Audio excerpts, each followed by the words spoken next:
Hi guys! For today's video ay magluluto ako ng fun shots. Kaya tara, samahan ninyo ako magluto. So guys, ito yung ating lulutuin for today's video. Magluluto ako ng ulam namin. So, eto, nakikita nyo ba ito? Ito ay chicken thigh. Ayan, ito yung leg quarter na boneless. Bumili ako. So, magluluto ako ng, ano nga ba yun? Yung, alam niyo yung sa KFC fun shots. Magluluto tayo nun guys. Tapos, syempre kailangan may side dish. Kaya ito, magluluto tayo ng mixed vegetables. O, di ba? At syempre, hindi makukumpleto ang ating fun shots. Fun shots ba? Yung sinabi ko kanina. Hindi siya makukumpleto kung walang Tada! O, di ba yan? Gagawa tayo ng ating gravy. So, ito yung ating ingredients. So una guys, itong chicken, guys, uulitin ko, malinis tong aking chopping board. Dahil sadyang ganyan ang kulay niyan guys. Paulit-ulit tayo. So, itong chicken natin ay, by the way, pwede kayong gumamit ng kahit anong part ng chicken. Basta walang buto ha. Pwede kayong gumamit ng pecho. So, mas gusto ko lang yung thigh, yung leg quarter, kasi mas juicy siya pag naiprito. So, hihiwain lang natin to ng bite-sized pieces like this, oh. Teka lang. Hindi ko natatanggalin yung balat. So, kayo, kung gusto nyo tanggalin nyo yung balat, pwede din naman. Pero ako, mas gusto ko yung kasama na yung balat. Kasi gusto yun ng mga anak ko eh. Yan. So, medyo mapuro yung ating kutsilyo. So, ayan. Hiwain lang natin siya, guys. Huwag naman siya na maliliit. Yung mga ganyan lang, oh. Para pag naprito, hindi siya liliit. Diba? Yan. So, depende pa rin sa inyo, ha, kung anong hiwa ang gusto ninyo, kung gaano kaliliit o gaano kalalaki, ha. Okay, hiwain muna natin to guys.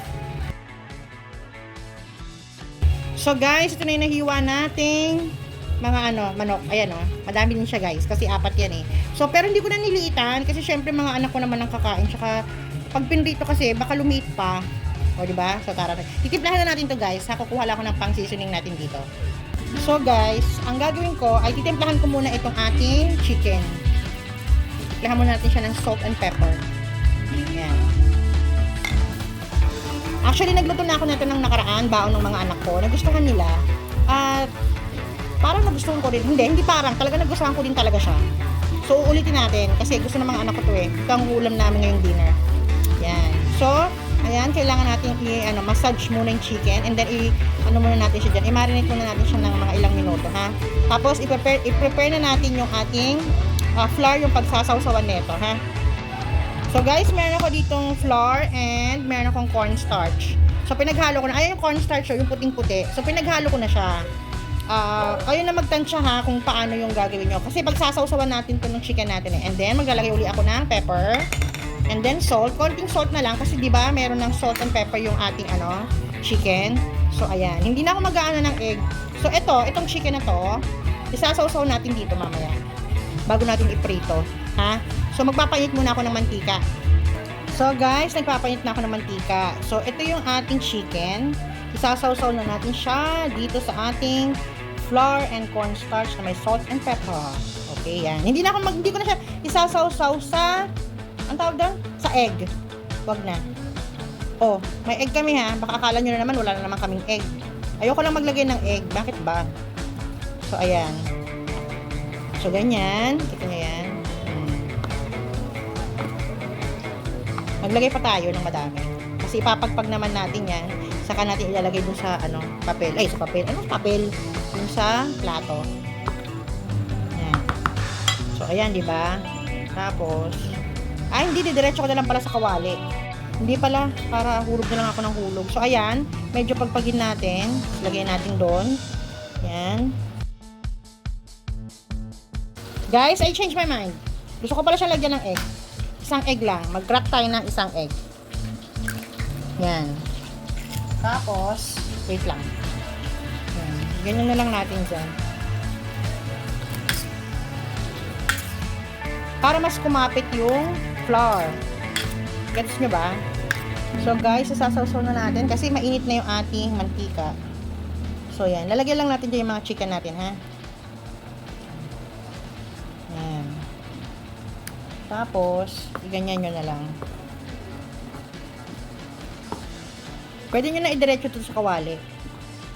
Pero ako, ang gagawin ko, ganito. Ayan.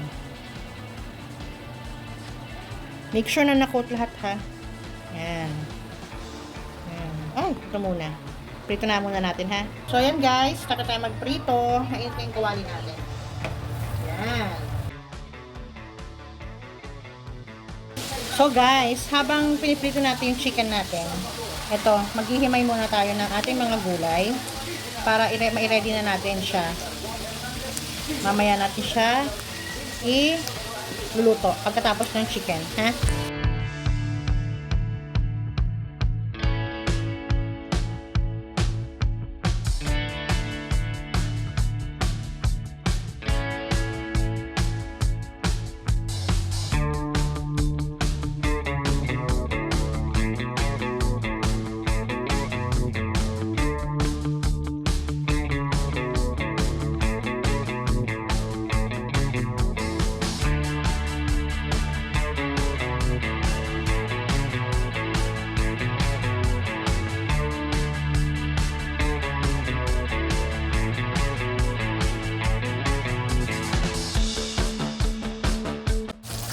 So guys, ito na, hanguin na natin.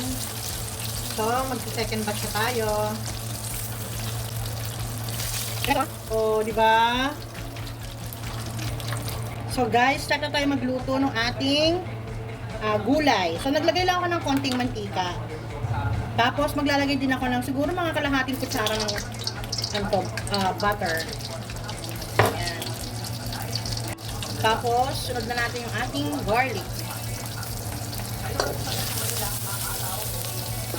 At pwede rin natin isunod ang ating onion. Hindi natin siya susunugin guys kasi baka pumait. So stir fry lang natin yung mga gulay natin guys. Tapos guys, isunod na natin yung ating mais kasi atigas to. Hindi ako gumamit nung yung nasa lata. Siya yung talagang mais yung binili ko. So ayan, medyo matagal maluto kaya iwanan muna natin siya dyan, ha? So ayan guys. Naglagay pala ako ng ng tubig kasi ayan, tignan nyo oh. Naghugas kasi ako ng mangkok. Ayan, nasunog siya. Pero tinikman ko, hindi siya mapait guys. Actually, matamis pa nga yung ating mais. So, ilalagay ko na itong sayote. Ayan. So, dapat mahina lang yung apoy ha. So, ayan guys.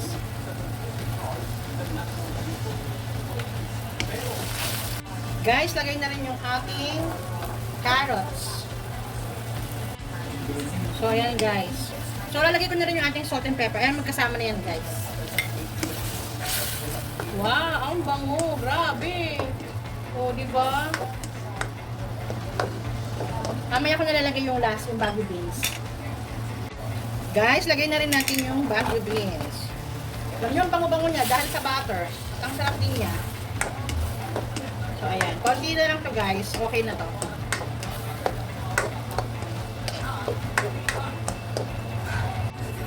So guys, luto na to guys. Papatayin ko na. Ang bango. So okay na to guys. Next naman natin yung ating gravy. So guys, muna natin yung ating gravy. So ayan, naglagay ako ng butter.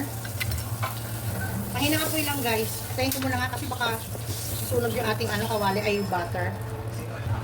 Tapos guys, lagay ko na rin tong ating Lalagay ko na rin tong ating harina. Konti-konti lang guys ha.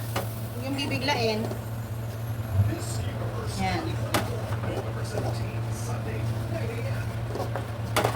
Tapos guys, lagyan natin ng tubig. Konti-konti lang. Ibig sabihin, dahan-dahan lang ha. Yan.